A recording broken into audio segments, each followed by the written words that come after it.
అమ్మకు ఆరోగ్యం అస్సలు బాగాలేదు, అర్జెంట్గా హాస్పిటల్ తీసుకోవాలి, డబ్బులు కావాలి. ఫ్రెండ్స్ ఉన్నారు కదా, వాళ్ళని అడుగుదాం. హలో సిద్ధు, అన్నా చెప్పన్నా. ఎక్కడన్నావురా? బయట పని ఉంటే వచ్చినన్నా. అరే అమ్మకు ఆరోగ్యం అస్సలు బాగాలేదురా, హాస్పిటల్ తీసుకెళ్ళాలి అర్జెంట్గా. ఒక 5,000 ఉంటే ఇస్తావా? మళ్ళీ ఇస్తా. సారీ అన్నా, డబ్బులు లేవన్నా, ఇంత ముందుకే లోన్ కట్టేసి వచ్చినన్నా. సరేరా తమ్ముడు. అరే బన్నీ, అన్నా చెప్పన్నా.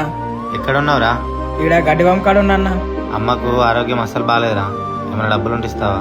అన్నా నాకు అక్కడ లేవన్నా, నిన్ననే డబ్బులుంటే ఊరే బొత్తలు తీసుకున్నా. సారీ అన్నా. సరేరా. సరే సరే వస్తున్నానే, ఇప్పుడే బస్తీ అయిపోయింది, ఇంటికి వెళ్తున్నా. అరే స్నేహకి వస్తుంది కదా, అక్కడ డబ్బులు అడుగుదామా? డబ్బులు అడిగితే ఏమన్నా అనుకుంటుందేమో. అరే పండు తమ్ముడు కదా, ఏదో టెన్షన్ పడుతున్నా.